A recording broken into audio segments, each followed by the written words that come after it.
Well, the Torah is eternal, every moment of every day. All you need is open up the Torah portion and see what it says. It's God's everlasting guide. By its mitzvahs we abide, brightening our lives and showing us the proper way. So this week's Torah portion is a real thriller. It's Rabbi meets 007. Moses sends 12 rabbis to spy on the land of Israel before its conquest.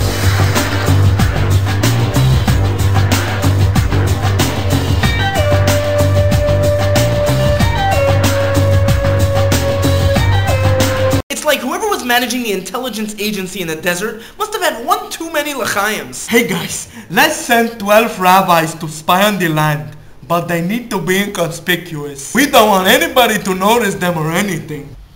I'd like a room for the night. The name is Moen. Travis Moen. Of course that's my name. So there's 12 of us? You think we can get like the non-Jewish discount? Because we're not Jewish or anything. So if you're living with the times, making sure your daily life's divine, yeah, you gotta watch Rabbi Benny's Torah videos today. Welcome to the Cabo Jewish Center's video blog with the Torah portion of Shelach. It's now a year that the Jewish nation has been camped around Mount Sinai. They received the Torah, sinned with the golden calf, regained God's forgiveness, and built a tabernacle during all this time. But now they are finally ready to go and conquer the promised land of Israel. Before they go, they demand to send spies into the Holy Land to see what they're getting themselves into. So Moses sends 12 guys, one from each tribe, to check out the land. They're told to travel through Israel, determining what the quality of the land is and how strong and fortified the nations living there are. But as the old Jewish saying goes, send out 12 spies and bring back 16 cupcakes. No, I'm pretty sure that's not the way the saying goes. The spies come back to the Jewish people with their report, but unfortunately it's not a good one. Well, of course it wasn't good news! Like, what were they thinking? They asked 12 Jews to scout and bring back a report. It's like literally handing them a golden fetch card. Which Jew doesn't take advantage of such an opportunity? So the spies return from Israel, and although they do admit that the land is indeed flowing with milk and honey, 10 of them also report that there are giants living there, the fruits that grow are enormous, and the nations are powerful and intimidating. Their conclusion is that it would be impossible for the Jewish nation to conquer the land. But the two remaining spies, Joshua and Caleb, argue and claim that the land is wonderful. It's our promised homeland by God. He's performed so many miracles already that conquering the Holy Land should be like a piece of cake to him. They beg the Jews to go and claim their land and trust that God will help. But the Jews are unconvinced. Once again, they've been handed that golden kvetch card, and they're not about to let it go. So they stay up all night, crying and kvetching about their sad, pitiful situation, left to die in the desert. All this suffering.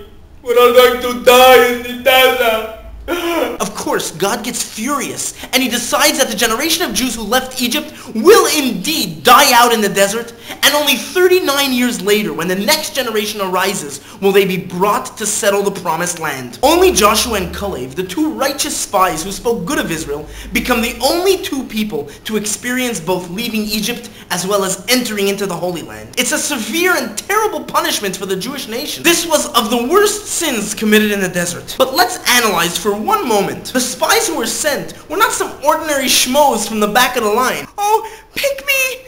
Pick me! They were respected, God-fearing leaders of tribes. They believed in God. They knew the kind of miracles that were going on. Did they really doubt God's ability in ensuring Jewish conquest? How could they say that conquering the land was impossible? Hasidic thought teaches that the spies had one major miscalculation. They perceived a disconnect between the spiritual and the physical. Living in the desert, where their every whim and desire was divinely pampered, where food fell from heaven, fresh water flowed from a rock, and they had clouds of glory for protection. This life was totally spiritual and blissful. There were no worries of health, finances, or security. In such a world, God's hand was very revealed. Surviving in such an arena was easy and clear as day to everyone. The problem was that they were about to enter into a whole new lifestyle. After settling into Israel, all of a sudden things would be different. Very different. No more would they have food from heaven, water from rocks, and clouds for protection. Now, livelihood and nourishment would be channeled by the sweat of their brow, and they would need a strong army to be protected.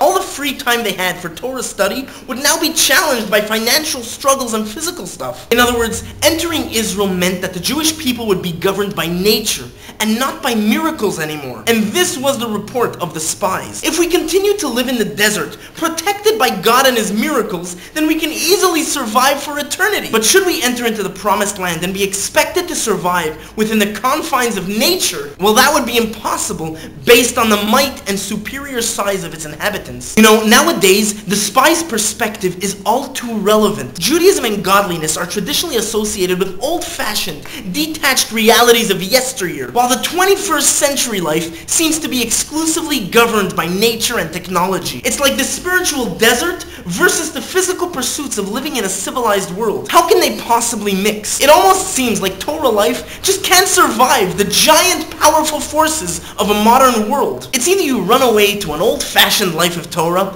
or you embrace the new age and abandon spiritual pursuits. Yet that's the mistake of the spies. God's desire is specifically for us to blend both lives into one, using the spiritual nourishment and guidance of the Torah to influence and inspire our physical lives within the bounds of nature. This is the ultimate purpose of creation, in making the physical world a dwelling place for God. So this week, the Torah reminds us, don't make that same mistake that the spies did. God's question is not whether we can or cannot conquer. He has promised us that the world is ours to inhabit and make holy. Let's tackle the modern world head on, embracing the marvels of nature and technology, yet with God's assurance, transforming it from the inside into a holy land, one mitzvah at a time. Hi, Mr. Moen?